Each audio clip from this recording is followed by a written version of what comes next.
2026వ సంవత్సరము మిథున రాశిలో జన్మించినటువంటి వారికి, అంటే మిథున రాశి జాతకులకు సంవత్సర గోచార ఫలితం ఎలా ఉంది అనేటువంటి విషయాన్ని మనం తెలుసుకుందాం. ఈ సంవత్సరము అంటే 2026వ సంవత్సరంలో గురువు, శని, రాహు, కేతువులు ఏ స్థానాలలో సంచరిస్తున్నారు, వారి యొక్క ప్రభావం ఎలా ఉండబోతుంది అనే విషయాన్ని మనం చూసినట్టయితే, గురువు 15 డిసెంబర్ 2025 నుండి 1 జూన్ 2026 వరకు జన్మస్థానంలో సంచరిస్తున్నాడు. జన్మస్థానంలో గురు సంచారము కొంత ప్రతికూలం. అయితే కొన్ని విషయాలలో లగ్నంలో అంటే జన్మ రాశిలో సంచరించడం మూలకంగా కొన్ని శుభ ఫలితాలను కూడాను ఇచ్చే అవకాశాలు ఉంటాయి. ఎందుకంటేను సప్తమ దశమాధిపతి, ఉభయ కేంద్రాధిపత్యం వహించినటువంటి గ్రహము పాపగ్రహంగానే మనము తీసుకుంటాము. అయినప్పటికీ లగ్నంలో సంచరిస్తున్నప్పుడు కొంత మనకు అనుకూలమైనటువంటి ఫలితాలు ఒక పక్కన ఇచ్చే అవకాశాలు ఉన్నాయి. అయితే గోచార రీత్యా మట్టుకు జన్మస్థానం ప్రతికూలం. ఇక తదనంతరము అంటే 1 జూన్ 2026 నుండి 31/10/2026 వరకు రెండవ స్థానం అంటే ధనస్థానంలో సంచరిస్తున్నాడు. ఈ సమయము చాలా శుభప్రదమైనటువంటి సమయము మిథున రాశి వారికి. ఇక దాని తరువాత అంటే 31 అక్టోబర్ 2026 నుండి 24 జనవరి 2027 వరకు తృతీయ స్థానంలో సంచరిస్తున్నాడు. తృతీయ స్థానము గోచార రీత్యా ప్రతికూలమే అయినప్పటికీ కొన్ని విషయాలలో అనుకూలమైనటువంటి ఫలితాలను ఇవ్వబోతున్నాడు. ఓవరాల్గా మనం మిథున రాశికి గురువు యొక్క ఎఫెక్ట్ ఎలా ఉంది అనే విషయాన్ని మనం చూసినట్టయితే, ఈ సంవత్సరం మధ్య భాగంలో అంటే 1 జూన్ నుండి 31 అక్టోబర్ వరకు, June, July, August, September, October అంటే 5 మాసాలు అద్భుతమైనటువంటి ఫలితాలు గురు ఇవ్వబోతున్నాడు. ఒక రకంగా ధనస్థానంలో సంచారము, ఉచ్చస్థానంలో సంచారము. కాబట్టి చాలా విషయాలలో మీకు సత్ఫలితాలు కలిగేటువంటి అవకాశము 1 జూన్ నుండి 31 అక్టోబర్ వరకు మీరు ఎక్స్పెక్ట్ చేయవచ్చును. గురుగ్రహము సాధారణంగా మన పనులపై ప్రభావాన్ని చూపిస్తాడు. పనులు కావడము, ఇన్ టైంలో కావడము, మనకు అనుభవజ్ఞుల యొక్క సూచనలు అందడము, ఏదో రకంగా ఎవరి యొక్క సహాయము మనం ఎక్స్పెక్ట్ చేయకుండా అందేటువంటి సూచనలు బాగా కనబడతాయి గురువు నిమిత్తం. కనుక ఈ విధంగా 1, 2, 3 స్థానాల్లో సంచరిస్తున్నాడు కనుక ఈ 3 స్థానాలను మనము స్థూలంగా చూసినట్టయితే, ఈ మిథున రాశి వారు ఈ 2026వ సంవత్సరంలో కొత్త పనులను ప్రారంభించే అవకాశాలు ఉన్నాయి. ఆ పనులను ప్రారంభించినటువంటి పనులను ఇన్ టైంలో మీరు పూర్తి చేస్తారు. తద్వారా మీకు లాభదాయకమైనటువంటి ఒక అనుకూలమైనటువంటి సమయంగా మనం భావించవచ్చును. లాభాలను ఆర్జిస్తారు. రావాల్సినటువంటి డబ్బు కూడాను వస్తుంది. పిల్లల విషయమై శుభకార్య ప్రయత్నాలు ఫలిస్తాయి. శుభకార్యాలు చేస్తారు. శుభకార్యాల నిమిత్తమై మీరు ప్రయాణాలు కూడాను చేసేటువంటి అవకాశాలు బాగా ఉన్నాయి. ఇలా మనం చూసినట్టయితే గురు ప్రభావము మిథున రాశి వారికి ఈ సంవత్సరం చాలా శుభ ఫలితాలను ఇవ్వబోతుంది. ఇక రెండవ గ్రహము ప్రధానంగా సంవత్సర ఫలితంపై ప్రభావాన్ని చూపించేటువంటి గ్రహము శని గ్రహము. మిథున రాశి వారికి శని దశమంలో సంచరిస్తున్నాడు. అంటే వృత్తి, మనం చేసేటువంటి పనిపైన ఆ శని యొక్క ప్రభావము ఉంది. అంటే దశమ స్థానంలో శని సంచారము కొంత మనకు ఆలస్యాన్ని క్రియేట్ చేసేటువంటి అవకాశాలు ఉన్నాయి. పని భారం పెంచేటువంటి అవకాశాలు ఉన్నాయి. కాబట్టి దీన్ని మీరు దృష్టిలో పెట్టుకున్నట్టయితే కొంత మీ వైపు నుంచి ఎఫర్ట్స్ అవసరము అనే విషయం మనకు తెలుస్తుంది. అంటే శ్రమ ఎక్కువ చేయవలసి వచ్చినప్పుడు మనం ఏం చేయాలి? కొంత ఎఫర్ట్స్ పెట్టాలి. ఆ విషయం గురించి మనము 1కి 4 సార్లు ఆలోచించి నిర్ణయాలు తీసుకోవాలి. అయితే ఈ దశమ స్థానంలో మిత్రగ్రహం ఎవరికి? మిథున రాశి అధిపతి బుధుడు. ఈ బుధుడికి మిత్రగ్రహమైనటువంటి శనైశ్వరుడు దశమంలో సంచరిస్తున్నాడు. కాబట్టి మీరు కష్టపడినట్టయితే ఫలితం అనేటువంటిది మీకు అద్భుతంగా ఉంటుంది. అంటే కష్టే ఫలి అనేటువంటి ఒక నానుడి మీకు ఇక్కడ 100% వర్తిస్తుంది. దశమంలో సంచారము కష్టపడినట్టయితే మీకు ఎక్స్పెక్టెడ్ కంటే కూడాను మంచి ఫలితాలు పొందే అవకాశం ఉంటుంది అనే విషయం మనకి ఇక్కడ తెలుస్తుంది. అంతేకాకుండా మీరు చేసేటువంటి వృత్తిలో, స్వయం వృత్తిలో, వ్యాపారంలో, వీటన్నిటి లోపల కూడాను కొంత ప్రోగ్రెస్ కూడాను ఉండే అవకాశాలు ఉన్నాయి. కష్టపడితేనే మీకు అభివృద్ధి అనేటువంటిది కనబడుతుంది.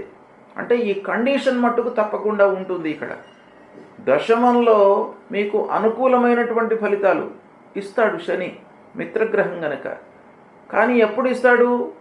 మీరు కష్టపడితేనే ఫలితం వస్తుంది అనేటువంటి విషయం మనకి ఇక్కడ తెలుస్తుంది. ఇకపోతే రాహువు 9వ స్థానంలో సంచరిస్తున్నాడు. మొత్తం సంవత్సరం అంతా కూడాను 9వ స్థానంలో సంచరిస్తున్నాడు. ఈ 9వ స్థానంలో రాహువు సంచారం మూలకంగా కొన్ని విషయాలలో మనకు అనుకూలత ఉంటుంది. సంవత్సరం ఎండింగ్లో మట్టుకు ఒక 20 రోజులు అష్టమంలోకి వస్తున్నాడు. ఈ 9వ స్థానంలో రాహువు సంచారము కొన్ని విషయాలలో మనకు బాగానే కలిసి వస్తుంది. ఏ విషయాలంటే ముఖ్యంగా ప్రయాణాలు అనుకూలిస్తాయి. మీరు ఏవైతే ప్రయాణాలు చేపడతారో వాటి లోపల సక్సెస్ రేట్ ఎక్కువ ఉంటుంది, అనుకూలమైనటువంటి ఫలితాలు ఉంటాయి. చదువు నిమిత్తమై విదేశాలకు వెళ్ళే అవకాశము ఉంది. విదేశీ ప్రయాణాలు, కొత్త వారితో పరిచయాలు, తద్వారా మీకు కొంత అవకాశాలు, ఇంకా కొత్త అవకాశాలు మీరు చేతికి అందేటువంటి సూచనలు బాగా కనబడుతున్నాయి రాహు మూలకంగా. అయితే 9వ స్థానంలో ఉన్నటువంటి రాహువు మనకు కొంత సమస్యలను కూడాను క్రియేట్ చేస్తాడు. ఏంటంటే కుటుంబ పెద్దలతో మీరు చాలా సామరస్యంగా ఉండాలి. సమాజంలో ఉన్నటువంటి పెద్దవారితో కూడాను స్నేహపూర్వకమైనటువంటి వాతావరణాన్ని క్రియేట్ చేసుకోవాలి. లేని పక్షంలో అనవసరమైనటువంటి గొడవలకు కూడాను అవకాశాలు ఉంటాయి. ఇక భాగస్వాములతో, వ్యాపారస్తులు, పార్ట్నర్స్తో, దంపతులు ఒకరికొకరు ఆలోచనను ఫ్లెక్సిబుల్గా ఉంచుకోవడానికై మీరు శతవిధాలు ప్రయత్నాలు చేయాలి. అనవసరంగా మొండి పట్టుతో ఉన్నట్టయితే గ్యాప్ ఏర్పడేటువంటి అవకాశాలు బాగా కనబడుతున్నాయి అనేటువంటి విషయం ఇక్కడ రాహు మూలకంగా మనకు తెలుస్తుంది. ఇక కేతువు సింహరాశిలో సంచరిస్తున్నాడు. సింహరాశిలో సంచారము కేతు మూలకంగా మనకు కొంత అనుకూలమైనటువంటి ఫలితాలను ఇస్తాడు. అంటే సింహరాశిలో ఉన్నటువంటి కేతువు మిథున రాశి వారికి 3వ స్థానం అవుతుంది. అంటే 3వ స్థానంలో కేతువు సంచారము బాగా కలిసి వస్తుంది అనే విషయం మనకి ఇక్కడ తెలుస్తుంది. ఏ ఏ విషయాలలో మనకు కేతువు మంచి ఫలితాలను ఇస్తాడు అని అంటే, మీరు కొంత ధైర్యంతో అడుగులు వేసినట్టయితే మీకు సత్ఫలితాలు వస్తాయి. ఆలోచనతో కూడుకొని మీరు సమయస్ఫూర్తితో నిర్ణయాలు తీసుకున్నట్టయితే మంచి ఫలితాలు కలుగుతాయి. సోదరులతో అన్యోన్యత ఉంటుంది. ఇలాంటి మంచి ఫలితాలు మీకు ఈ కేతువు మూలకంగా కలుగుతుంది. ధైర్యం పెరుగుతుంది. తర్వాత రావాల్సినటువంటి డబ్బు కూడాను వస్తుంది. అన్ని విధాలుగా విచారించి మీరు నిర్ణయాలు తీసుకునేటువంటి అవకాశాలు ఉన్నాయి.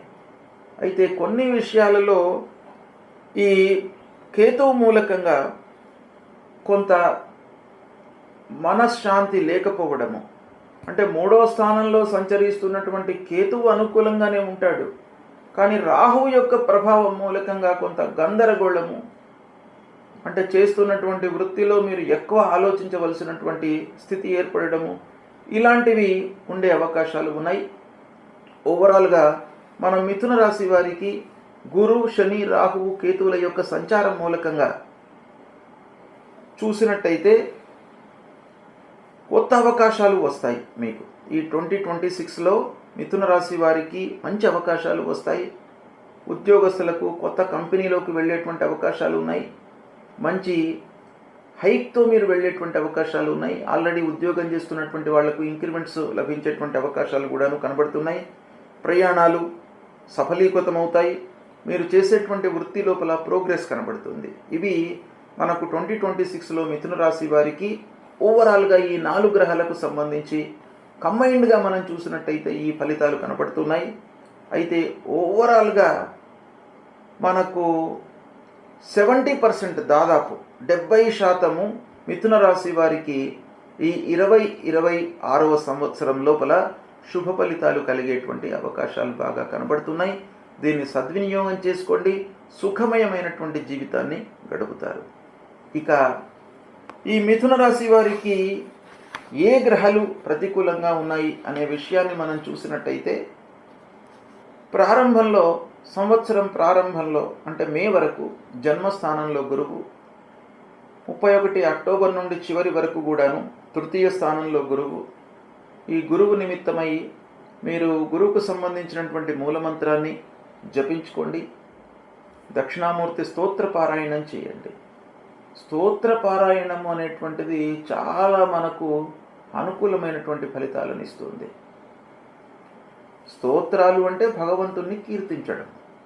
భగవంతుణ్ణి కీర్తించినట్టయితే ఈ కలియుగం లోపల మీకు ఉత్తమమైనటువంటి ఫలితాలు కలుగుతాయి అనేటువంటిది శాస్త్రం చెప్తుంది. కనుక కీర్తనము అంటే స్తోత్ర పారాయణము అనేటువంటిది అన్నిటికంటే కూడాను ఉత్తమమైనటువంటిది.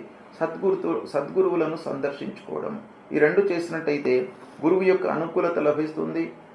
శనీశ్వరుడు దశమంలో ఉన్నాడు, రాహువు 9వ స్థానంలో ఉన్నారు. కనుక మీరు శివాలయానికి వెళ్ళండి, శివుణ్ణి సందర్శించుకోండి. దోషాలు లేకుండా మీరు అనుకున్నట్టుగా కలిగేటువంటి ఒక అనుగ్రహాన్ని ఆ శంకరుడు మీకు ఇస్తాడు. గనక ఆ శివాలయంలో అమ్మవారు, గణపతి, నంది, శంకరుడు ఇవి ఉంటారు. కాబట్టి వీళ్ళు రాహు, కేతువు తర్వాత శనీశ్వరుడికి సంబంధించినటువంటి దుష్ప్రభావాన్ని దూరం చేస్తారు. కనుక దైవ దర్శనము, దేవాలయానికి వెళ్ళడం అనేటువంటిది ప్రతినిత్యం కూడాను మీరు పెట్టుకోండి. మీకు ఇంకా మంచి ఫలితాలు ఈ సంవత్సరంలో కలిగే అవకాశాలు ఉన్నాయి. శుభం.